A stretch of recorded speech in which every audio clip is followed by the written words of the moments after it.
Morris is with us right now, and Dennis is an insurance broker, Morris & Associates. Good morning. Morning. Social media, we all use it, or many of us use it now, but it can be a useful tool to uncover abusers, can't it? It can. It can. You know, Facebook to jail is a short trip anymore. It can be. It can be, yes. I.e. the teacher who was suspended for what she was saying on the Facebook about students. Of course, she made no names, and that's the most recent case, I believe, unless something else has happened. But what did we expect? What did we expect with this, Dennis, when we put our personal and business life on Facebook for the world to see? Most people still have the misconception that only your friends see it. But it's readily available to just about anyone. Yesterday, just as an exercise for this show, I went on and I just made up 9 different names and went in and searched for fictitious names on Facebook. Out of those 9, I found 5 that had posted what I would consider to be pretty personal things. The first one that came up was a wall, on the wall was a close-up of a rather well-endowed woman, a close-up of her in her bra. I'm assuming it's her in her bra. The second was the fellow who said, "My stitches are removed today, going back to work." And one of the replies was, "Did you remove them yourself?" Well, that in and of itself is not a big deal. But what if there was a workman's comp claim in on that, and maybe somebody came back with, "That'll teach you to be four-wheeling at your age." That type of thing could very easily cause problems.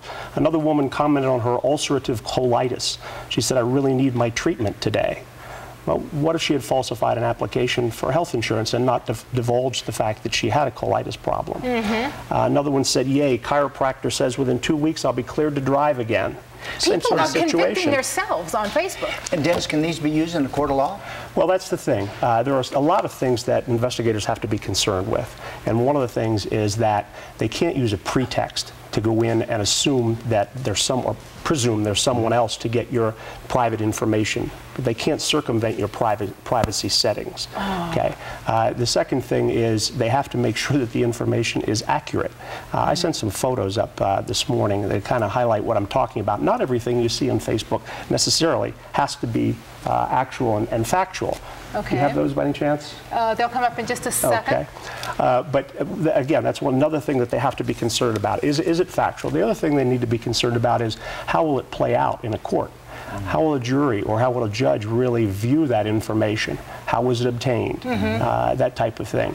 So, but if it's there and there aren't privacy settings preventing it, then certainly it's usable. Now, this is a personal posting of mine that I did on the on Facebook. Is that you at the top? No, actually that's my wife at the top. And we're up at the Horseshoe Bend on the Colorado River outside Page.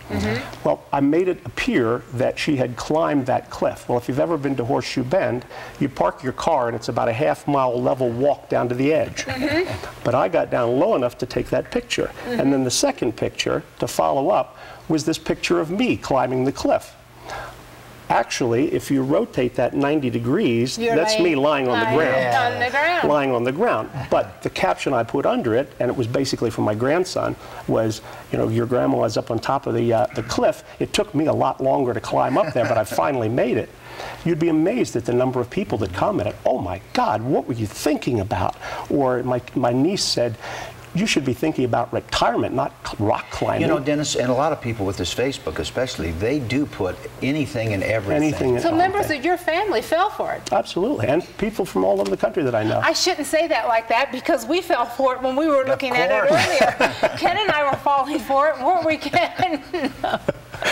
When in actuality, it's a farce. But people need to be careful. So what's your advice? Well, the thing about, just if I could back up just for a second, the thing that really is of concern is the whole universe has changed. You know, we're all familiar with the term surveillance. Well, that's viewing from above.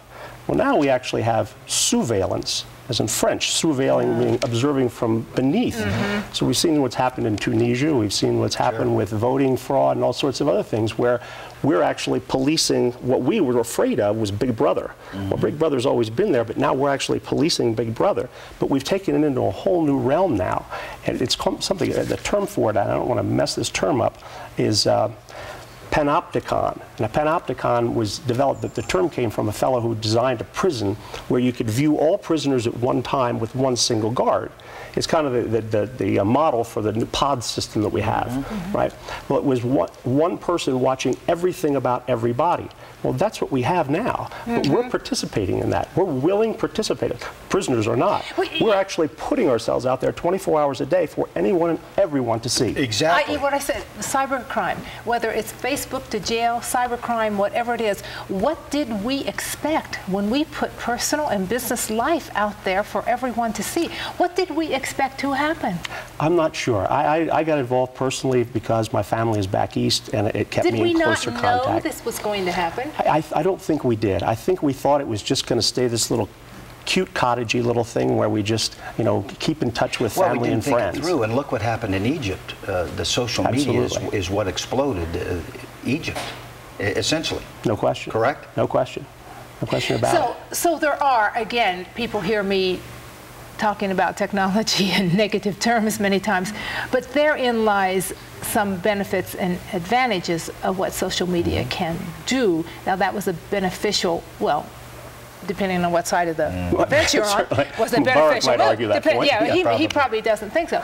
But there again, it depends on how it's being used. Technology in itself is not the culprit. No, it's not. It's the tendency for people to just be way too open in an environment where that's probably not the best course. About all exactly, and delusional. Dennis, Morris Associates, we find you where?